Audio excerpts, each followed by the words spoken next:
সুপ্রিয় দর্শক, আসসালামু আলাইকুম। রুদ্ধশ্বাস জয়ের দিনে বাংলাদেশের 3 রেকর্ড। ওয়েস্ট ইন্ডিজের বিপক্ষে 3 ম্যাচ সিরিজের প্রথম টি-20তে হারতে হারতে জয় পেয়েছে বাংলাদেশ। ম্যাচে শেষ ওভারে জয়ের জন্য ওয়েস্ট ইন্ডিজের দরকার ছিল 10 রান।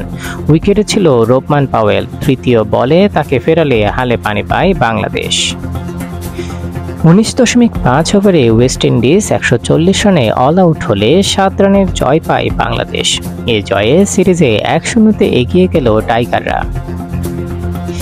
ম্যাচে ব্যাট হাতে ব্যর্থ হলেও বাংলাদেশের উইকেট রক্ষক হিসেবে টি-20-র এক ম্যাচে সবচেয়ে বেশি ডিসমিসালের নতুন রেকর্ড করেছেন লিটন কুমার দাস। উইন্ডিজের বিপক্ষে আজ 5 ডিসমিসাল ছিল তার। নিকোলাস পুরানকে করেছেন স্টাম্পিং, ক্যাচ নিয়েছেন Rovman Powell, Andre Fletcher, Roston Chase এবং গোদাকেশ মতির। লিটন এই কৃতির পথে পেছনে ফেলেছেন তার নিজের সহ নুরুল হাসান সোহান এবং মুশফিকুর রহিমের 3 ডিসমিসালের 4 রেকর্ড। মুশফিকের 3 ডিসমিসাল এসেছিল ওয়েস্ট ইন্ডিজের বিপক্ষেই 2007 সালের টি-20 বিশ্বকাপে। সোহানের 2 ডিসমিসাল ছিল 2021 বিশ্বকাপে পাপুয়া নিউগিনি এবং 2022 বিশ্বকাপে জিম্বাবুয়ের বিপক্ষে।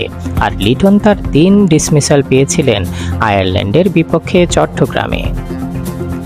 ক্যারিবীয় শিবিরে জোড়া শিকারের দিনে রেকর্ড ছুঁয়েছেন তাসকিন আহমেদ। বাংলাদেশের পেসারদের মধ্যে এক ক্যালেন্ডার বছরে সবচেয়ে বেশি উইকেট শিকারের নতুন রেকর্ড করেছেন তিনি। 2024 সালে তাসকিন পেয়েছেন 58 উইকেট, 2018 সালে মুস্তাফিজের ছিল 57 উইকেট, 2006 সালে মাশরাফি বিন মুর্তজার ছিল 53 wicket. Man of the match হওয়া শেখ মেহেদী হাসানের রেকর্ডটাও জায়গা পেতে পারে এই তালিকায়। মাত্র তৃতীয় বাংলাদেশি হিসেবে এক টি-20 ম্যাচে 26 রান ও 4 উইকেট নেয়ার কীর্তি গড়েছেন এই অফ স্পিন অলরাউন্ডার। এর আগে মাশরাফি বিন মুর্তজা এবং সাকিব আল হাসান ছিল এমন কিছু করে দেখানোর নজির।